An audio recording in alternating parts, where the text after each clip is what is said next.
afternoon, I'm Mai Rodriguez. Today on Newsfeed at noon, the Philippines ramping up efforts to contain the devastation caused by severe tropical storm Pristine. President Bongbong Marcos assures victims help is on the way. The House of Representatives transmits to the Senate the nearly 6.4 trillion peso proposed national budget for 2025. Democratic candidate Kamala Harris boosting her campaign with more star power with just less than 2 weeks before the U.S. elections. And we'll give you a look at this year's Philippine International Motor Show. Thanks for joining us. Help is on the way. That assurance from President Bongbong Marcos as parts of the country reel from the devastation caused by severe tropical storm Pristine. Marcos says he has ordered the full mobilization of military assets for relief operations. These include vehicles, ships, aircraft, and even presidential helicopters. The president adds all personnel leaves in the uniformed services except for medical reasons, and those with humanitarian justifications are deemed canceled. He also says he has ordered the budget secretary to immediately release all necessary funds so needed resources can be procured expeditiously. Let's now check on the situation in areas severely affected by Tropical Storm Pristine. Our reporter Hana T is in Lingayen, Pangasinan, and she joins us live from there. Hana, how's the situation there? Here in Barangay Libsong East, Lingayen, Pangasinan, residents are taking their own various measures to cope with the weather. This is located in a coastal area, and the community faced 4 storm surges from the Pangasinan LGU. While the sun briefly peaked this morning, moderate to heavy rain has since resumed. Residents have been digging ditches from the road to the beach to channel floodwaters directly into the sea. Some residents are also braving the waves, casting their nets despite the weather conditions. Despite knee-deep floods, locals have chosen not to evacuate, saying that the floodwaters in a nearby evacuation center are even higher. This level of flooding is a first for them, and they recall that even during Typhoon Ondoy in 2009, they were spared. The runway of Lingayen Airport has also been submerged due to the continuous heavy rainfall since last night. Some areas are also still experiencing power outages. Right now, the local Disaster Risk Reduction and Management Office is conducting rounds to assist flood victims. Hana, how many individuals were evacuated in Lingayen? So far, more than 700 individuals or over 190 families have been evacuated here in Lingayen. While weather conditions relatively improved, residents are reminded that wind signal number 2 is still in effect in the province. Everyone is urged to stay vigilant and be prepared for any emergencies. Back to you, Mai. Thank you. Hana T reporting live from Lingayen in Pangasinan. Weather conditions improve in Aurora province as severe tropical storm Pristine heads out of the Philippines. Francis Falve joins us on the scene in Disalag town for an update. Francis, have the floods subsided in that area? Floods in affected barangays have gone down since rain stopped last night. About 50 affected families who evacuated in Casiguran were allowed to go back home. Even before sunrise this morning, residents in Barangay Calantas started clearing their houses of mud and debris. Others took out their flood-soaked appliances like TV sets and personal computers to dry them in the open. Some residents have also begun trimming tree branches. Locals are thankful there were no casualties in the province during the Typhoon Pristine. Provincial Disaster Risk Reduction Office data shows some 3,892 families or 12,116 individuals evacuated yesterday. These are from the municipalities of Baler, Dingalan, Dinaluan, Dipaculao, San Luis, Casiguran, and Dilasag. PDR MO adds, the towns heavily hit by Pristine are Casiguran and Dilasag because they are the closest to the eye of the storm. The PDRMO is still gathering data and have yet to give an estimate damage in agriculture by severe tropical storm Pristine. Mai, it is expected that the livelihood and tourism in the province will slowly pick up as the weather continues to improve. Mai? Francis, Dilasag is known for its beach resorts. Are they still closed to tourists? Mai, as you can see, the waves behind me are apparently hard to resist. And so, according to resort owners, they are back in business and they have a few guests who already confirmed bookings for the weekend. Mai? Thanks, Francis Falve, reporting live to us from Disalag, Aurora. The Manila Electric Company, or Meralco, is working double time to restore the power supply to areas affected by Pristine. Meralco spokesperson Joe Zaldariaga tells BNC's Weather HQ heavily affected areas include Cavite, Batangas, and Metro Manila. Around 566,000 households that were without power last night. But we're now down to 412,000 as of 6 a.m. And we see this further improving since the bad weather has obviously moved out. And we now see clear skies in the franchise area. So we're now going full blast insofar as our restoration effort is concerned, which we could not do last night given the strong winds. Let's now get an update on the track of Pristine with our weather anchor, Paolo Del Rosario. Paolo, when is the storm expected to leave the Philippine area of responsibility? Yes, Mai, Pristine is forecasted to exit the Philippine area of responsibility this afternoon. And currently, aside from Pristine, we are actually monitoring another tropical cyclone outside the Philippine area of responsibility.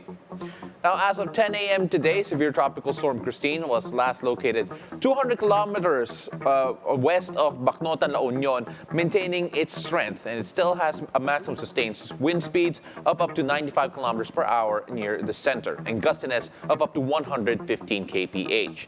It is now moving slowly in a northwest direction at a speed of 15 kilometers per hour, as you can see over here. Now, most of the areas in Luzon and Visayas are still under tropical cyclone wind signals. Up on your screens is the list of the areas under signals number 1 and signal number 2.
If you look at the track, there's a developing forecast situation wherein Pristine will actually be looping over the West Philippine Sea on Sunday and Monday, and moving generally eastward towards the general direction of the PAR region. As you can see here, this path that I'm currently outlining, there is a possibility that Pristine could return near towards the PAR. Now, according to Pag-asa, this scenario is heavily dependent on the behavior of tropical cyclone that is east of the PAR region, right over here. Now, this tropical depression outside PAR was last seen 2,245 kilometers east of eastern Visayas. Now, this tropical depression is forecasted to enter PAR this weekend, and as mentioned, it will affect the movement of STS Pristine. Now, this will be named Leon once once it enters the Philippine area of responsibility.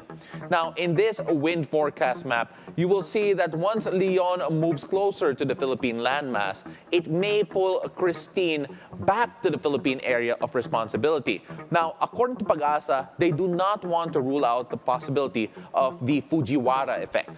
The Fujiwara effect is a phenomenon where there is an interaction between two tropical cyclones when they are both nearby. Now, both cyclones could potentially influence each other's paths and intensities. But there's also a possibility that it will change in the coming days because, again, it will depend on the strength and distance of these two tropical cyclones. But for now, because of severe tropical storm Pristine, the Ilocos region, the Cordillera Administrative Region, the Cagayan Valley, and Central Luzon, as well as Metro Manila, will continue to experience stormy weather. For the rest of Luzon, expect heavy rains with gusty winds. For Visayas and Mindanao, residents will experience cloudy skies with scattered rains and thunderstorms due to the trough of a severe tropical storm Pristine. Back to you, Mai. Well, we are praying for a break in the rains. Thank you for that update, Paulo Del Rosario. We're taking a quick break. Still to come, the House of Representatives transmits to the Senate the nearly 6.4 trillion peso proposed national budget for 2025. The details when Newsfeed at Noon returns.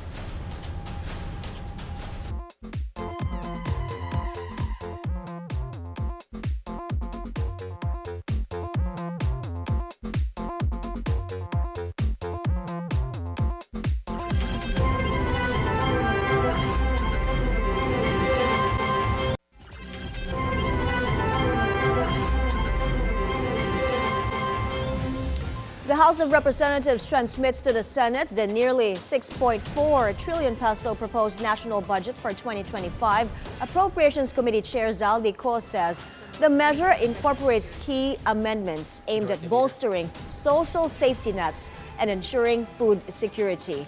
These include an additional 292 billion pesos dedicated to supporting vulnerable sectors.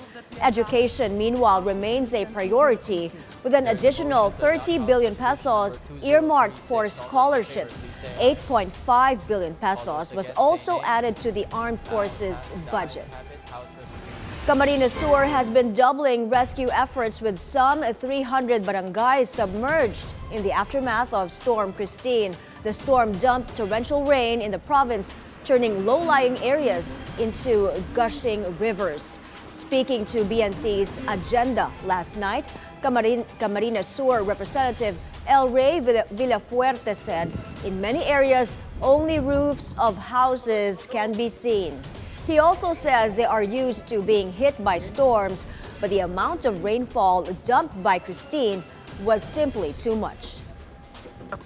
Sanay naman po kami sa bagyo, nagpa-prepare, pero we were expecting only 200 millimeter rainfall. Ang bumagsak po, 500 millimeter annual rainfall in 1.5 days. Nag-rescue pa kami dahil yung tubig nang galing Albay at Camarines Norte, catch basin po ang Camsor. Sa amin bumababa po eh.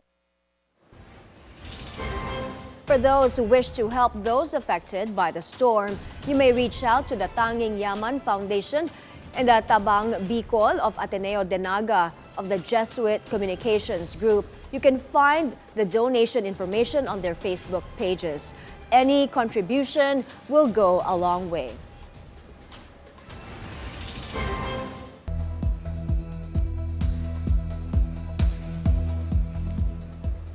In the U.S. elections, Republican presidential candidate Donald Trump steps up his attacks on his rival Vice President Kamala Harris. Speaking in Arizona, the former president blamed Harris for what he calls a migrant invasion of the United States. Kamala Harris has orchestrated the most egregious betrayal that any leader in American history has ever inflicted upon our people. She has eradicated our sovereign border, and she has unleashed an army of migrant gangs who are waging a campaign of violence and terror against our citizens. If he returns to the White House, Trump vows to seek the death penalty for any illegal migrant that kills an American citizen or a law enforcement officer. Kamala Harris, meanwhile, campaigned in the battleground state of Georgia with star power Tagging along, rock legend Bruce Springsteen, media mogul Tyler Perry, Avengers star Samuel Jackson, and former President Barack Obama were among those who joined Harris in the star-studded event. It's the largest rally so far, with about 20,000 attending. Our voice is our power, and our power is how we win. Thank you. We are not going back. You're damn right. We want a president who believes that this American dream is for everyone. And that president is Kamala Harris. I want a president who reveres the Constitution, who does not threaten but wants to protect and guide our great democracy, who believes in the rule of law and the peaceful transfer of power, who will fight for a woman's right to choose, and who wants to create a middle-class economy that will serve all our citizens. Just 12 days left in one of the most consequential elections of our lifetime, and I don't need to tell you voting has already started, and everybody here knows it's going to be a tight race until the very end, so we have a lot of work ahead of us, but we like hard work. Hard work is good work. Hard work is joyful work, and make no mistake, we will win. We will win. Pope Francis urges Catholics around the world to abandon what he calls the mad pursuit of money and instead devote themselves to their faith. The Pope made this call in a new encyclical letter, the highest form of papal teaching, released Thursday. This is his fourth encyclical in his 11-year papacy, and this one avoided political issues. Encyclicals are basically the highest form of teaching a pope can offer. Pope Francis in the past has really addressed concrete political issues. In 2015, he talked about global climate change. In 2020, during the pandemic, he was talking about trickle-down economics. What's interesting is that this document titled Dilexit Nos, He Loved Us, is much more about the Catholic faith. It's much more spiritual. It's a bit like offering advice to Catholics about how to go about their spiritual lives and to focus on how to emulate Jesus and especially the love of Jesus. We're taking another break. Up next, we'll give you a look at this year's Philippine International Motor Show. Stay with Newsfeed at noon.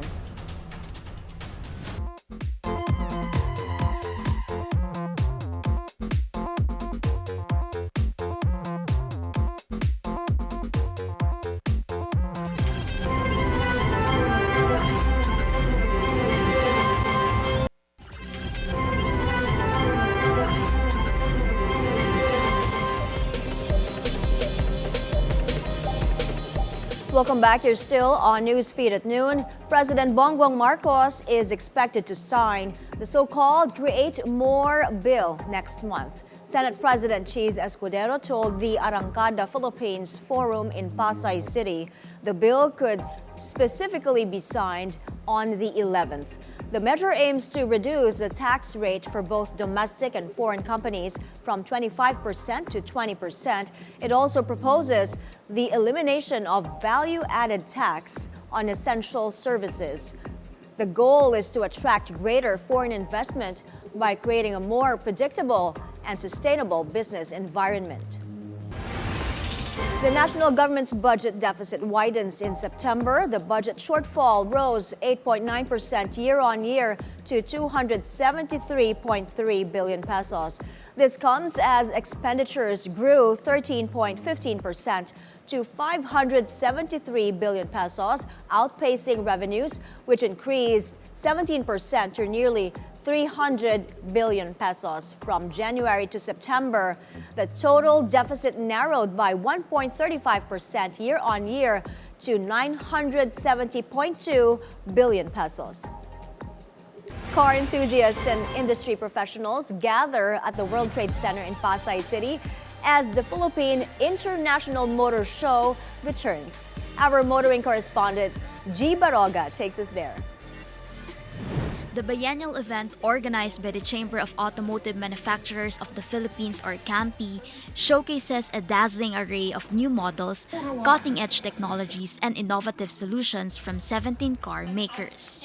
This is a good venue, for showcasing the latest technology and for people to see for themselves not only local developments but global innovations. As you can see, the Filipinos will be able to see and experience new technology, mobility solutions, and that's what we really want. Because this will not only make passengers more comfortable, safe, but it's becoming affordable. CAMPI has projected total vehicle sales of $500 million this year, driven by robust demand in the last few months. The association remains confident about and exceeding this target in the coming years as the Philippine economy continues to grow. So we have seen steady growth in terms of sales. We are very confident that we will achieve our target for this year, and that with the motor show, we expect more sales in the coming months. And then for next year, of course, we will be projecting yet an increase in terms of sales. PIMS 2024 runs until October 27, Sunday at the World Trade Center in Pasay City. For BNC Mobility, G. Baroga. And those are the news this hour. I'm Mai Rodriguez. Keep it here on BNC, the Billionario News Channel. Good afternoon.